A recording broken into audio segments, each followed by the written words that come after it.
Yo les postos, bienvenue sur la chaîne Les Vidéos de Nono et Sacha. Nono est avec nous ce soir, salut Nono. Salut Sacha. Alors Nono, hier soir encore une fois, Romain Molina a balancé sur le PSG. Alors il a parlé d'escort girl, de prostituées, de drogue, d'Alexandre Benalla, de guerre interne entre Leonardo et Nasser Al-Khelaifi. Il a même parlé du frère aîné de Nasser qui serait très influent auprès de lui. Molina a encore balancé sur le Paris Saint-Germain. Alors avant de te laisser la parole Nono, on va développer les faits. Alors Molina a fait de nouvelles déclarations sur le club parisien hier, ce qui a fait grand bruit. Donc Paris a été racheté en 2011 par QSI. Depuis, le club de la capitale est passé dans une nouvelle dimension, un budget colossal, un développement marketing important et des recrutements colossaux et faramineux. On peut noter parmi les joueurs qui ont débarqué depuis 10 ans des Zlatan Ibrahimovic, des Edinson Cavani, des Thiago Silva, des Marco Verratti, des Neymar Junior, des Kylian Mbappé, des Lionel Messi, des Angel Di Maria, beaucoup d'autres. Forcément, Paris a dernièrement enchaîné les titres depuis la dernière décennie. Mais la donne est plus difficile en Ligue des Champions, malgré une finale en 2020 et une demi-finale en 2021. Le PSG n'a pas encore remporté la prestigieuse Ligue des Champions. Bon Nono, déjà, avant de passer un petit peu à ce qu'a balancé Molina, est-ce que tu as vu un petit peu tout ce qui a été dit par Molina hier? Oui, j'ai vu, j'ai aperçu un petit peu. Bon, moi, le problème, ça me pose un problème quand même. D'où il sort les sources, Molina? C'est le seul qui en parle, aucun grand média n'en parle, donc je n'ai rien contre lui, mais il faudrait quand même qu'avant d'envoyer tous ces scuds, qui montrent des preuves, qui montrent des sources sûres, je vois qu'il n'y a aucun démenti du PSG, donc j'attends pour voir.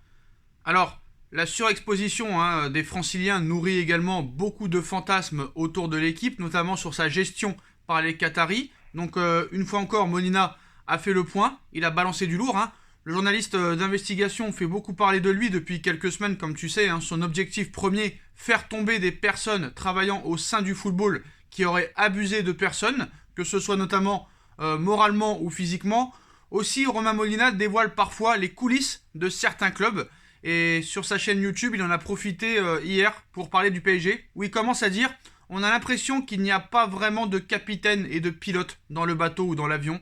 Le vrai patron reste l'émir, mais il a un pays à faire tourner, même s'il regarde les matchs, il n'a pas que ça à faire.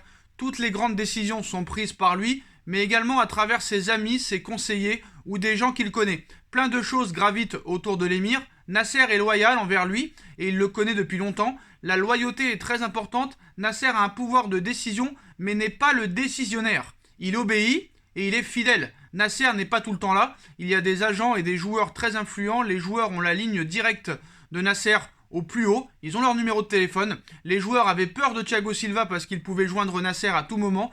Nasser a demandé l'avis de Zlatan pour signer plusieurs joueurs, dont David Luiz. Des permissions sont demandées à Nasser pour sécher et zapper des entraînements. Qu'est-ce que tu penses déjà de ça? Bon, Sacha, je vais te dire honnêtement, là, c'est des choses qu'on sait déjà, on n'a pas besoin de Molina.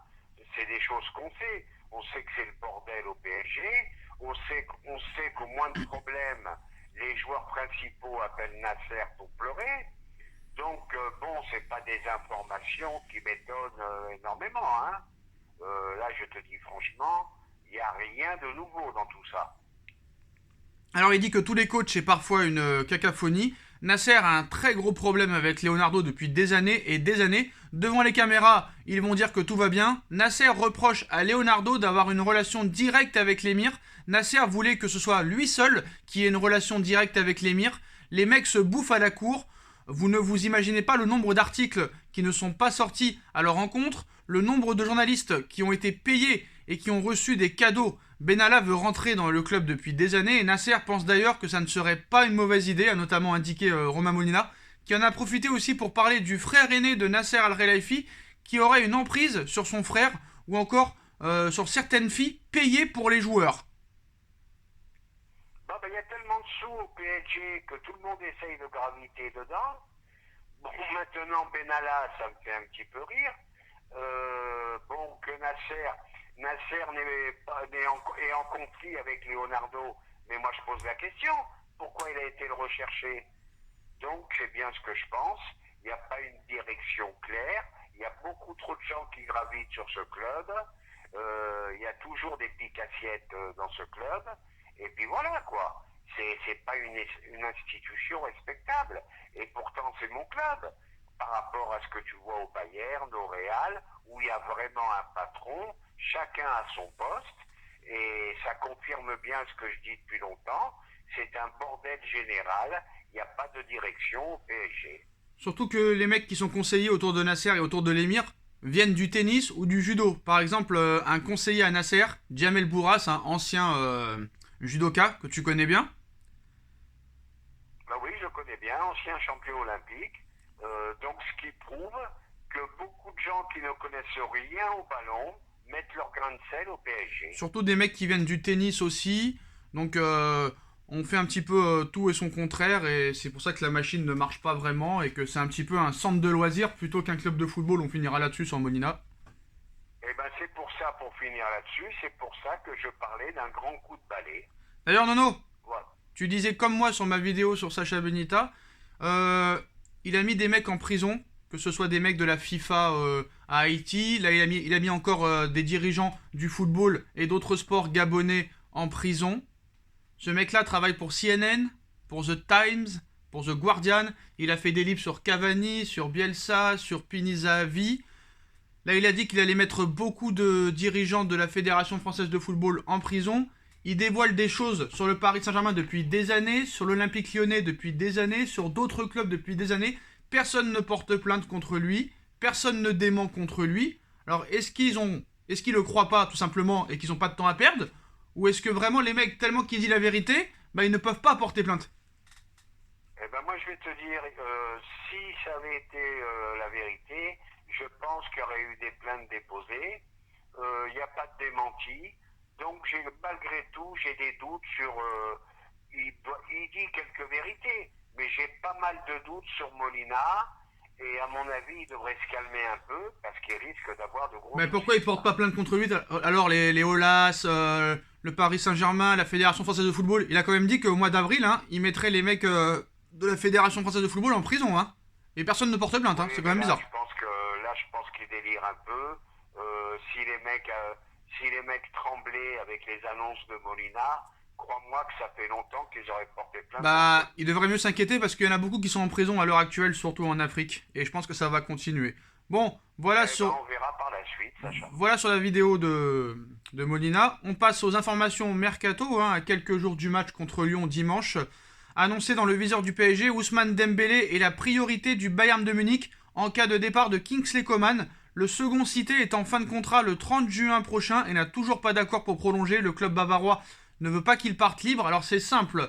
Apparemment, hein, il n'y a que le Bayern de Munich qui peut transformer Ousmane Dembélé. C'est pour ça que le Bayern de Munich trouve qu'il y a une belle opportunité pour avoir Dembélé. Et si jamais Coman venait à ne pas prolonger, Coman serait vendu et le favori serait le Paris Saint-Germain pour accueillir Kingsley Coman, joueur formé au PSG. Ah, ben là, je vais te répéter ce que j'ai dit hier. J'en ai marre de récupérer les joueurs qui sont partis. Quant à Dembélé, eh ben, je te dis franchement, je vais pas pleurer parce que Dembélé ne vient pas au PSG. Kingsley Coman, t'aimes pas. Si jamais Mbappé y part, j'ai quand même des doutes sur ce joueur. Si jamais Mbappé s'en va, Coman, ça t'intéresse pas? Coman, c'est vraiment en dessous. Voilà. En dessous de quoi? L'idéal, ça aurait été de trouver au moins, j'irai pas jusqu'à dire un équivalent d'Mbappé, parce qu'Mbappé c'est un phénomène, mais j'aurais au moins aimé une grosse pointure. Bah moi je suis désolé, Coman quand il est pas blessé et qu'il est régulier, c'est une grosse pointure. Malheureusement c'est un peu comme Dembélé, manque de régularité et toujours enchaînant les blessures. Moi je pense qu'il est pas au niveau il est très loin du niveau d'Mbappé. C'est un bon joueur. Est-ce que c'est un joueur du PSG? Pour le PSG, pardon, je sais pas. Mais effectivement, c'est un bon joueur. On vous écoute.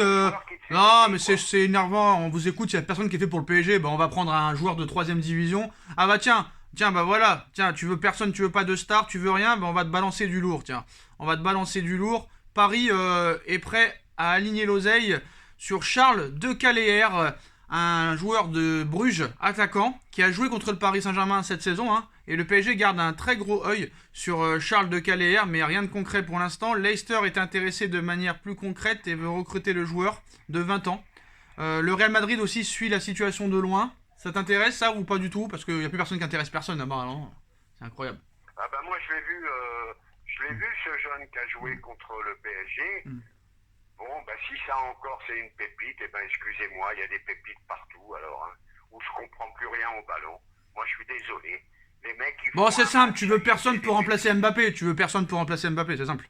Mais moi je voulais Haaland pour Mbappé. Tu veux Haaland? Tu veux Haaland, Nono? Eh Oh, ben ne payez pas. Le PSG, monsieur, fait partie encore une fois des prétendants à la signature d'Erling Haaland. En cas de départ d'Mbappé, confirme l'équipe dans son édition du jour. Les autres prétendants, Real, Barça, Manchester United, Manchester City, Bayern de Munich. Le joueur a pris la décision de quitter le Borussia depuis plusieurs semaines. Bon, ça va coûter cher, hein. L'opération Nono visant à recruter Erling Haaland coûtera à son prochain club, quoi qu'il en soit, 300 millions d'euros au total au club qui l'accueillera. Alors comment tu calcules ces 300 millions? 75 millions d'euros pour sa clause libératoire, et là encore c'est pas cher. 20 millions d'euros pour la commission de Mino Raiola, 20 millions d'euros pour le père, ainsi que 30 à 35 millions d'euros de salaire. Et ça ce sera pour tout le monde, hein, pas que pour le PSG. Alors moi je vais te répondre. Le Bayern ne donne jamais des salaires comme ça. Ça, c'est la première chose. Deuxièmement, on va revenir encore à ce qu'on a dit hier. Le Barça, avec quelle oseille ils vont le faire? Voilà. Donc, Alors, moi, ces rumeurs, c'est bien beau. Mais comment et avec quoi? alors, Maintenant, je vais te dire, tu m'as dit, trouve-moi quelqu'un. Eh ben, foncez sur Mohamed Salah. Voilà, moi, je vous le dis, foncez sur Mohamed Salah. ça ce serait très bien. Voilà. Ça ce serait très bien. Alors la Eh ben réponse... voilà, je vous dis le joueur que si on peut pas Haaland, allez, faut foncer sur Salah. Nono est très très très engagé ce soir, mais Nono, j'ai peut-être une réponse à ta question sur le fait de comment le Barça a trouvé l'argent. Bah, l'été dernier, pour la Liga, a été proposé un contrat de droit TV, de sponsoring qui s'appelle CVC, que Javier Tebas a refusé, qui rapporterait plus de 1,5 milliard à tous les clubs espagnols et plus de 200 millions d'euros au Real et au Barça. Il avait refusé dans un premier temps, ce qui leur avait coûté cher dans le dossier Messi, mais maintenant Pérez et Laporta seraient prêts à dire oui, comme Tebas, ce qui pourrait permettre au Barça de recruter 100 ventes de joueurs. Alors 200 millions d'euros, hein. On va dire que ça n'éponge pas la dette de 1 milliard, mais apparemment ça pourrait suffire dans un mercato, comme celui-là. Voilà la réponse. Oui, mais les gros salaires sont encore là. Ça ne suffit pas. Comment? Et je le dis et je le répète. Et là, je vais aller un peu dans le sens de Molina dans le trafic du football. Par quel miracle le Barça arrive à se remonter? Mais on vient de te répondre Nono. On vient de te répondre Nono. Griezmann 52 millions, il y a beaucoup de joueurs qui sont partis, le salaire énormissime de Messi qui s'est envolé, ça aussi faut en tenir compte. Mais je suis d'accord avec toi, mais Eh tu oui. crois que Torres, il est venu pour 3 cacahuètes? Mais alors, Tu crois que Morata, il va venir pour 3 sous? Plus les achats à Morata faire. il viendra pas. Déjà je t'annonce Morata il viendra pas, il reste à la Juve. Je t'annonce. Bon, bah alors voilà. Et ils ont décidé de recruter à tout va. Donc, moi, je me pose la question. Bah le salaire libéré de Léo Messi, les ventes et tout ça. Bon après ils ont encore beaucoup d'argent à rembourser sur Coutinho et sur Dembélé, donc ouais c'est vrai que ça suffit pas, mais ça peut. Bon de toute façon il l'a dit hier Molina dans sa vidéo, hein, avec Bartomeu c'était déjà un club mafieux, hein, il l'a dit déjà et ça continuera. Ça a toujours été comme ça, le Real et surtout le Barça, c'est des clubs de mafieux. Surtout le Barça, pas le Real, pas le Real. Je retire ce que j'ai dit, mais surtout le Barça. Bon Nono, on enchaîne avec Pochettino, hein, qui aura même pas besoin d'être viré l'été prochain, vu que Manchester United est en grande difficulté. Encore une défaite il y a quelques jours à domicile contre Wolverhampton. Donc l'effet Ralf Rangnick n'a pas fait long feu à Old Trafford, alors que la presse anglaise affirme que le vestiaire de United est au bord de l'explosion. Pochettino passe réellement pour le sauveur. Pochettino est attendu l'été prochain à Old Trafford en 2022. C'est ce qui pourrait se faire. Ça pourrait arranger le Paris Saint-Germain qui n'aurait pas d'argent à dépenser. Le Manchester United devrait dépenser 10 millions d'euros pour avoir Pochettino à un an de la fin de son contrat, c'est ce que le PSG espère aussi. Et le PSG se mettra sur Zinedine Zidane directement. Et même la priorité l'été prochain au milieu de terrain serait Casemiro, donc deux anciens madrilènes au PSG l'été prochain. Qu'est-ce que t'en penses de Pochettino et de Zidane qui viendrait avec Casemiro? Paris est prêt à mettre 65 millions d'euros sur Casemiro l'été prochain. Alors, première chose, je vais dire bonne chance à Manchester United. Ça fait le quatrième entraîneur ou le troisième qui n'y arrive pas. Ils ont un peu le même problème que PSG. Bon, moi j'aurais préféré qu'il s'en aille à l'issue de ce mercato-là. Bon, bah finissons la saison avec lui. Et puis voilà, quoi, c'est un peu ce que je disais depuis tout le temps. Et je crois de plus en plus à l'arrivée de Zidane. Alors Nono, Je m'excuse. une information qui vient de tomber, les joueurs de Manchester United ont ouvertement admis que le club aurait dû nommer Antonio Conte avant qu'il rejoigne Tottenham.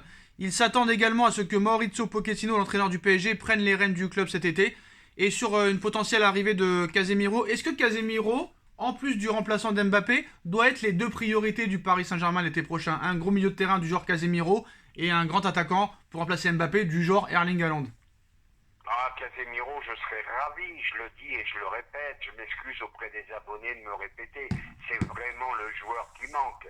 Et Casemiro à côté de Verratti, je peux te dire que Verratti serait 2 fois plus fort avec un Casemiro. Voilà, moi j'en suis sûr et certain. Casemiro, c'est un peu le Bota qu'on avait avant, hein. Et bah voilà, bah ce sera la fin de cette vidéo. Dites-moi en commentaire ce que vous en pensez. On like, on partage, on commente, on s'abonne. Et on se retrouve très très vite pour une nouvelle vidéo, les postos. Et salut Nono. Tchuss. Est-ce que je peux rajouter un mot? Le dernier mot de Nono. Alors le dernier mot, je suis scandalisé par les commissions des agents de joueurs.